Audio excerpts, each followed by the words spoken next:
Good morning, beautiful, blessed souls.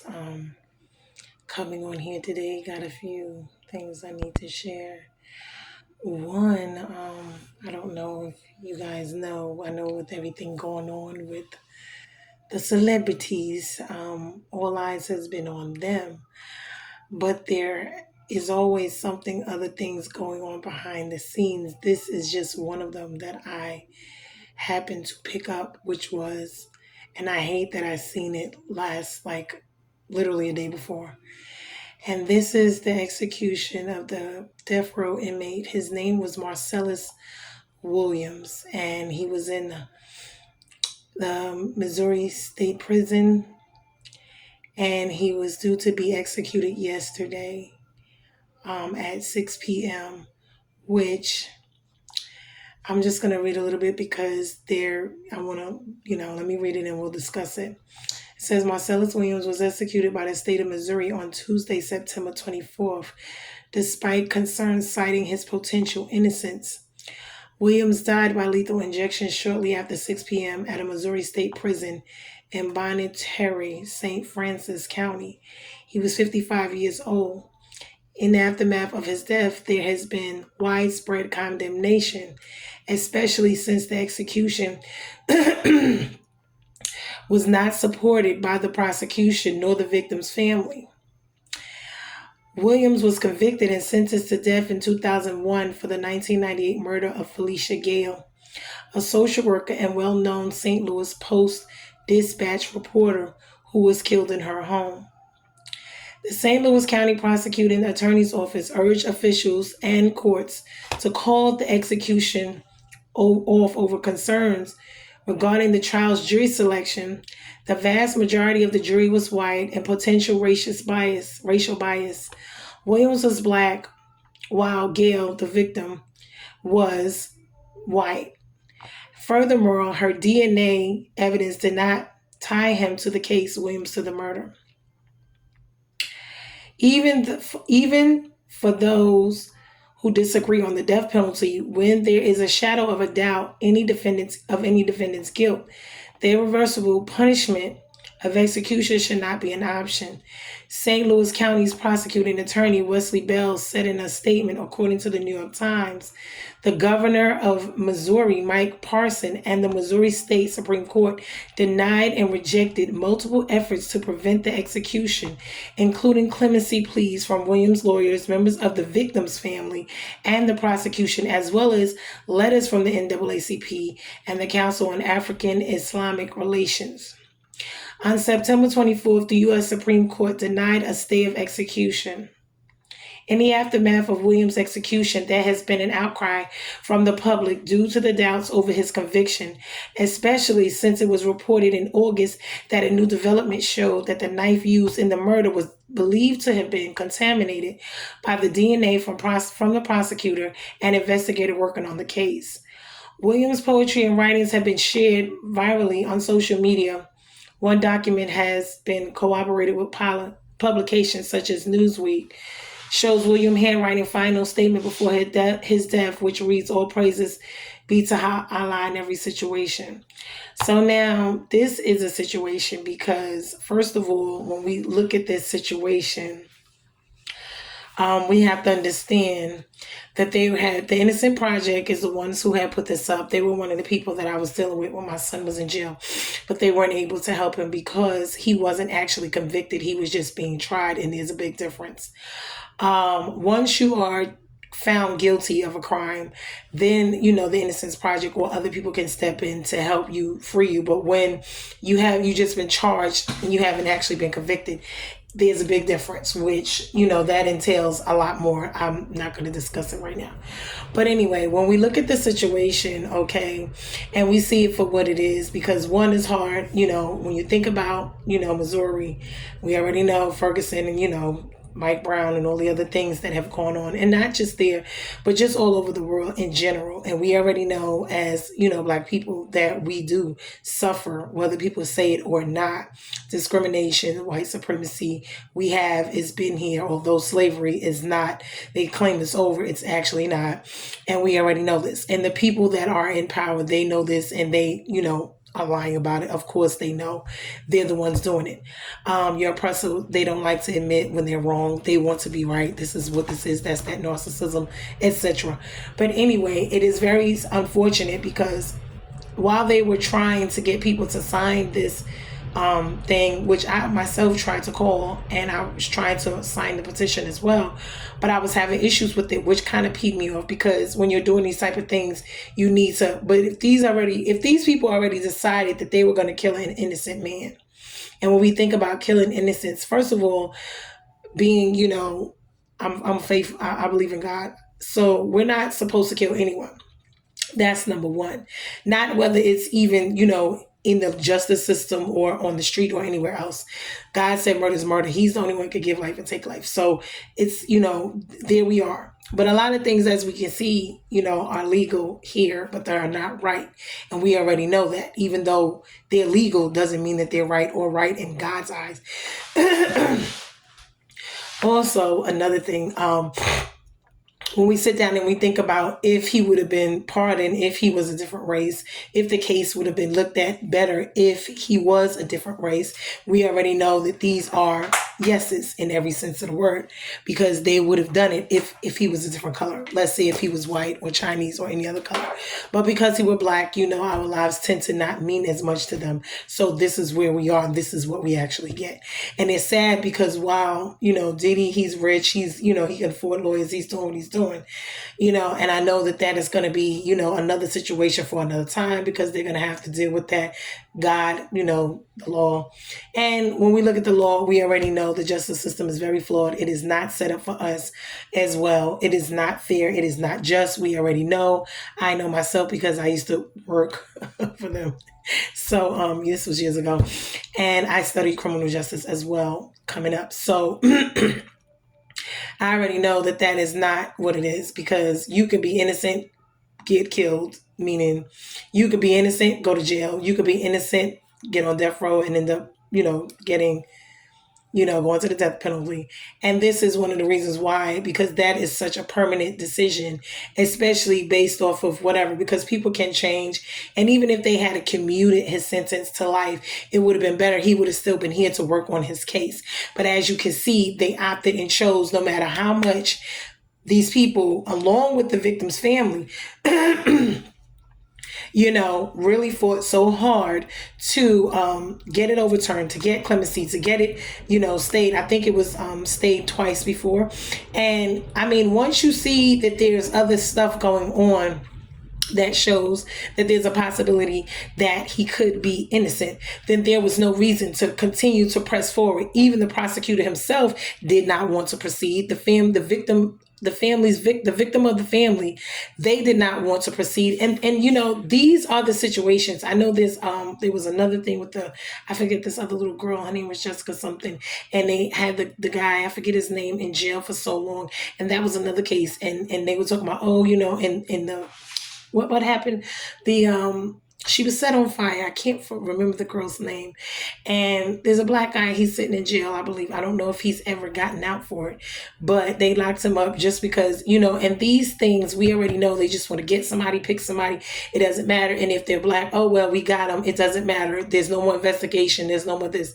There's no more that. When we sit, we look, we think, when it came to the Central Park 5, they knew, years ago that, these little boys, they were little kids in the park in Central Park at the time. I don't know if y'all remember the Central Park jogger, but at that time they found these little kids, locked them up. They, all of this, and then they were always innocent. They knew they were innocent. They just wanted somebody, when it's election time, when it's, these people make money, they make deals, they make promises, just like with this election, all of them, this is what they do to make themselves look good, to get clout, to get this, to get that. And then this is how they work their way up. So when you talk about lawyers and judges, this in politics and politicians, this is how they move further up. Why? By doing favors, by looking the other way, by doing these other shady things in order for the other counterparts to work their magic. So then it was their turn. They got favors for a favor. So then later on, they're going to do a favor for this person because they did a favor for that one. And then when we look, I mean, even when we look at the Diddy situation, I don't even want to bring it up, but I mean, they were doing all that for favors so they can do this and be famous, and it's all evil, it's all demonic, it's all wicked, and it's not of God. And on top of that, we got innocent people who are, really, really suffering behind it. And it's a sad and it's a shame because it's all behind the same standing principles: pride, what is it? Ego, money, fortune, fame, power, and all of these things. And this is why, when it comes to witchcraft, when it comes to just regular life and evil and the wickedness of people in their hearts and what they're after and what they want, because everyone has an agenda and they want something. They want to get something. They want to be famous. They want to be rich. And it's no links as to, they have no, stop button. They have no, lines they do not cross, no morals, no values. They don't care. They're willing to do any and everything. It doesn't matter if they got to kill someone, if they got to, sacrifice someone, if it's, family, friends, if they got to step over someone, put someone out of business, have them hungry on the street with nothing. It doesn't matter. And this is what is so terrible about these situations. And even just dealing with this to the point where someone had to literally die for something that they did not do. This is just ridiculous. So these are things that we really need to be sitting back and thinking about, just as human beings, because where's the love? Where's the heart? I mean, this could have went so much different from what it did, but their hearts were after blood, were after justice, or whatever they think it is. And that's why forgiveness is so important as well, because see, forgiveness, regardless of what went on, they could say what they were doing was justified, but forgiveness is another thing. To kill someone, I mean, they claimed he killed her. It pointed that he did it. Okay, so now that they know this, you still gonna kill the man. You're not gonna. But see, a lot of times, when people are innocent, they fear two things. One, they don't like being wrong. This is the one thing. Two, they don't want to be they don't want to be sued. They don't want to, have to overturn it, pay the monies out for this person being incarcerated, whatever, being sued, and this is what they don't. But more than anything, their pride and their ego won't let them admit that they were wrong. The investigation was wrong. They messed up somewhere. And we all make mistakes, and we're all human beings, and that's a part of life. But instead of, you rather kill this person than to admit that you were wrong, than to admit that you made a mistake, than to go back and re-look at the case, to reinvestigate it, and really find out. I mean, instead of killing him before you kill him, because this is what you think you're doing, is giving justice. But how are you giving justice? And this is why this whole death penalty thing is flawed. How are you giving justice when you're killing someone that, number one, is you don't even know if they're so-called guilty or not, and two, you don't have the right to give and take life anyway. So even if he was, I mean, when you look at it, you have these other people that weren't given the death penalty. I mean, there's a lot of people that we look at that were serial killers and they were commuted, you know what I'm saying, to life in prison. When you think about all of the atrocities and how many people that they have killed. So when you think about these things, it's like, even if he so-called did do it, you got other people that are out there that did a whole lot more and a whole lot worse, and you didn't do that with them. So, it just lets us see the injustice. It lets us see the discrimination. It lets us see how the more that they claim, which most of what they claim is, God and all this, but they know that God is not in there, because one, I used to have Bibles and stuff inside the churches and all these places. I mean, not churches, but prisons. And I remember at the hotels, they would have them. I don't even think they do that anymore, because they've taken God out of everything. So even people inside, like they used to have the missionaries go into the church, to the prisons, and, talk to them and feed them and, do different things with them, counsel them, or whatever. But I don't even really hear or see much about those things going on anymore either. I hear people preaching and teaching about a lot of things, but I don't really see them going to the prisons and taking Bibles and, ministering to them and talking to them and trying to help them, figure out life, while they're there. And then, even after they get out and different type of things, and these are the things that we should be, doing. Because even after they come out, it's like they still have the stigmatism. They still can't move on. They still can't get their life together after they done been in there, did their time. That's what it was for. And they still can't, and it's sad. And it's just, it's an issue, and it has been for a long time, and especially when it comes to us, because they build the prisons, they make the money off of, and mainly it's a revolving slavery again. That's number one. And then number two, mainly it's filled up with our people. It's not filled up with, you see the little boys that I think they found another one was going to shoot up a school. You don't see them trying to put no death penalty on them, or do different things when it comes to them. No, when it's them, it's little Johnny was just depressed. You see what I'm saying? But when it's us, it's, oh, just kill him, kill him, kill him, send him to the death penalty, do this, give him the stiffest, hardest charges. And we got to look at this and as a human being form, because it's more than just a black or white, as a human being, because black people are human beings. You see what I'm saying? But when they don't look at us as human beings, because that's the way they've seen us from the time of slavery, as livestock or cattle, whatever you want to call it. This is what, you know what I'm saying? A 1/4 a man, 1/3 a man, I think they was calling us, or something like that, in the so-called Constitution that they claim to have God in it, where God ain't in none of this foolishness, that they got all these laws and stuff that they got have nothing to do with black people, because we're not even considered to be human beings to them. We're considered to be livestock and cattle. And this is why none of this with the government and voting on, it doesn't work, because it's not, those rules are not made for us. They were never made for us. They were made for everyone but us. So I just wanted to do that. I just wanted to break this down, and I hate, and for his family and other families like him, I pray and ask God for the healing and help, and restoration for them.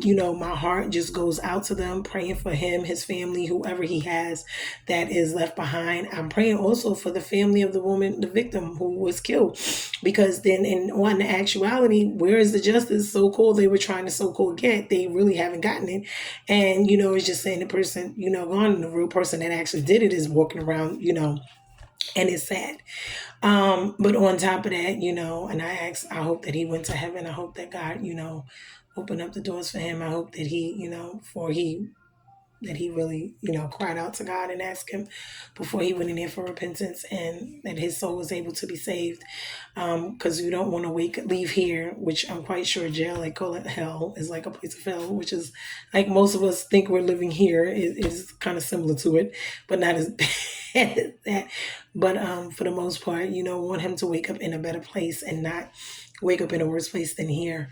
But anyway, that's my little spiel on that. I know I normally don't come on here and do, but it was something. It was really a story that touched my heart, and it's for so many different reasons. And that was one of the reasons why, when it came to certain fields, I mean, even the medical field, when it comes to certain things, I mean, I don't agree with when it comes to the criminal justice field. It's certain things it's like these oaths that they make you take. When you look into them, it's like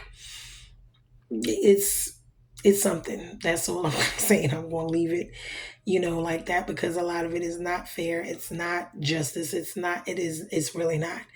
And it's not in the normal, natural sense. And it's not in the godly sense as well, because God does not look down on that as if it is, justice at all, or righteousness, or any of those things. So anyway, I just hope that this, bless someone. We have to intercede for these people, pray for them and their families, and what, goes on in this world, because these are hard pills to swallow. It's just sad. It's ridiculous. These are hard pills to swallow. And death is just final. It is no coming back from that. There's no fixing it. There's no going back. If you find evidence later on down to show that he was exonerated, it doesn't matter, because once he's gone, and there's no bringing him back. And that's the totality and finality of it. And that's why it is so dangerous, and it's so terrible to do stuff like that, to even have the death penalty, because we already know justice is not justice, if that's what they're calling justice. And no man has the right to take the life of another, because they are not able to, God is the only one who gives life. He's the only one that can take it. So he is the jury to judge over these things, and not us. And so be blessed, guys. And I hope this helps one. We're bruised and not broken. Be blessed. Later to the next one.